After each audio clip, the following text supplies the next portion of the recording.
माघ मकर गति रवि जब होई, तीर्थ प्रति आव सब कोई। सभी पहुंचते हैं और स्नान करते हैं और वहां पर भरद्वाज जी महाराज निवास कर रहे हैं। भरद्वाज जी गए, आनंद पूर्वक रह रहे हैं, बड़े मज़े से, कोई दिक्कत नहीं, भगवान का नाम जाप कर रहे हैं, स्नान कर रहे हैं और जितने संत आते हैं सबको सिर झुकाकर हाथ जोड़कर प्रणाम करते हैं। अब यहाँ पर भरद्वाज जी तो प्रयागराज में हैं ही, उसी समय याज्ञवल्क्य जी प्रयागराज में पहुंचते हैं। और देखिए जो कथा है भगवान की, तो उसको कहा गया कि पहले शंकर जी ने पार्वती जी को सुनाई, फिर आगे जितने भी आते गए सुनते गए जैसे जिनको सुनना था। तो यहाँ पर कहते हैं कि सबसे पहले शंकर जी ने पार्वती जी को सुनाई थी, अमर कथा कहकर सुनाई गई और फिर जो भी हुआ हम और आप सब जानते हैं। तो भगवान की कथा सुनी सबसे पहले पार्वती जी ने। तो यहाँ पर कहते हैं कि याज्ञवल्क्य जी भी प्रयागराज में इसी उद्देश्य को लेकर गए कि आनंद पूर्वक रहेंगे और संतों की संगत में रहेंगे, कथा सुनेंगे। और याज्ञवल्क्य जी कौन है? याज्ञवल्क्य मुनि परम विवेकी,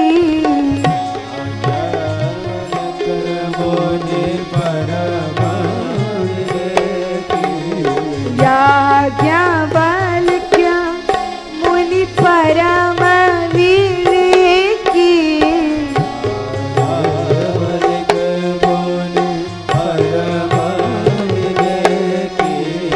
याज्ञवल्क्य मुनि परम विवेकी,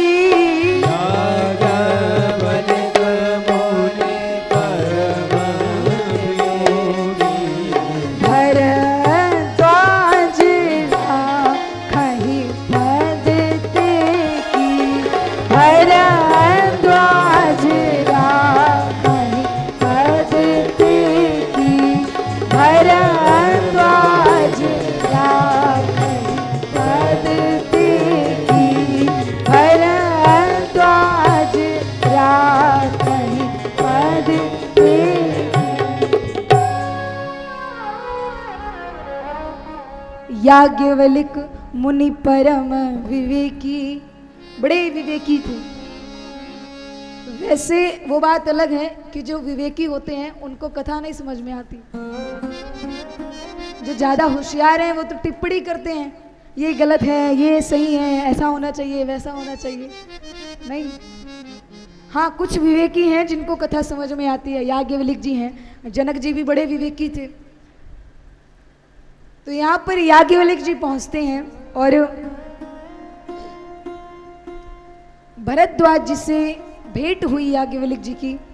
भरद्वाज जी ने देखा और देखिए एक संत की क्या परिभाषा होती है। कहते हैं जब संत मिलन हो जाए तेरी वाणी हरि गुण गाए, बस इतना समझ लेना अब हरि से मिलन होगा। आपकी जो वाणी है, आपके जो नेत्र है, एक सच्चे संत को देखकर खुद ब खुद वो नहीं कहेगा मैं बड़ा संत हूँ, मेरे से ज़्यादा सिद्धियाँ किसी के पास नहीं है। आपको खुद ब खुद लगेगा बस इनके पास बैठे रहें, इनको सुनते रहें, इनको देखते रहें, ये जो भी कहें सुनते रहें, वो होता है संत। और भरद्वाज जी को याज्ञवल्क्य जी से मिलकर एकदम ऐसी ही अनुभूति हुई। भरद्वाज जी को लगा कि अब इनसे अच्छे संत मुझे नहीं मिल सकते, मेरा इस प्रयागराज में आना सफल हो गया, क्योंकि मैं आया इसी उद्देश्य से था कि मुझे एक अच्छे संत मिलेंगे, उनका दर्शन होगा, अच्छी संगत प्राप्त होगी। तो यहाँ पर भरद्वाज जी से मिलते हैं। अब भरद्वाज जी याज्ञवल्क्य जी से कहते हैं, प्रणाम किया पहले तो, और प्रणाम कर कर याज्ञवल्क्य जी से भरद्वाज जी पूछते हैं कि प्रभु एक संशय है मेरे मन में, एक संकोच है, तो क्या आप उसको दूर करेंगे? याज्ञवल्क्य जी कहते हैं पूछिए, अगर होगा तो करेंगे, क्यों नहीं। तो यहां पर याज्ञवल्क्य जी पूछते हैं या कि बताइए क्या बात है, कौन सा संशय है, कौन सी परेशानी है, कौन सा संकोच है आपके मन में जो आप पूछना चाह रहे हैं। अगर मुझसे हुआ तो मैं उसका जरूर समाधान करूंगा। तो यहां पर भरद्वाज जी कहते हैं कि प्रभु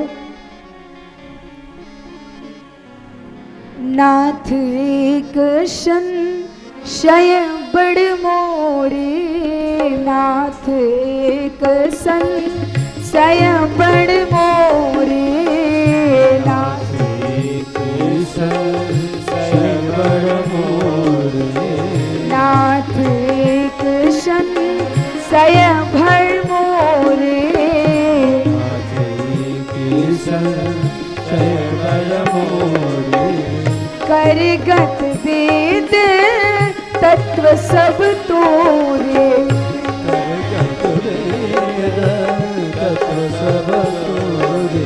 और याज्ञवल्क्य जी कहते हैं कौन सा संशय है, तो भरद्वाज जी कहते हैं नाथ एक संशय बड़ मोरे, करगत वेद तत्व सब तोरे। तो याज्ञवल्क्य जी कहते हैं बताओ तो भरद्वाज जी कहते हैं कहत मोहिया बत भयला जा, संकोच हो रहा है, कहत मोहिया बत भयला जा, डर रहे हैं, संकोच कर रहे हैं, कैसे बताऊं। जो न कहा हूं बड़े होई काजा,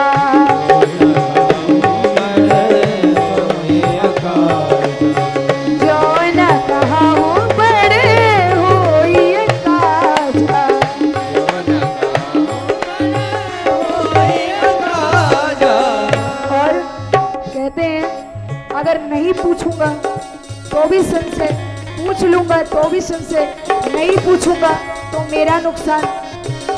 तो याज्ञवल्क्य जी कहते हैं कि बताइए तो क्या बात है।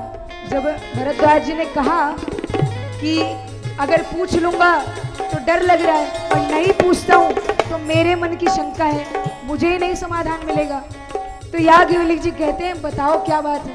तो भरद्वाज जी कहते हैं ठीक है, मुझे एक बात बताओ, राम कवन पूछहु मुनि तोहि, राम कवन पूछहु मैं तोहि, राम कवन पूछहु मुनि तोहि, राम कवन पूछहु मुनि तोहि, कहिए बुझाए कृपा निधि मोहि,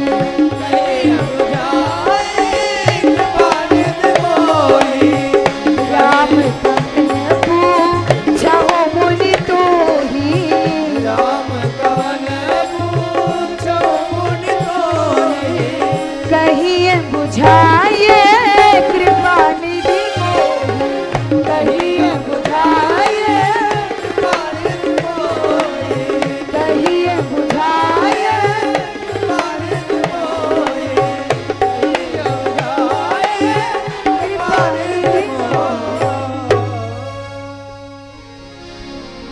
भरद्वाज जी कहते हैं नाथ एक संशय बड़ मोरे, करगत वेद तत्व सब तोरे, कहत मोहि आवत भयला जा, जो न कहूँ बड़ होहि आकाजा।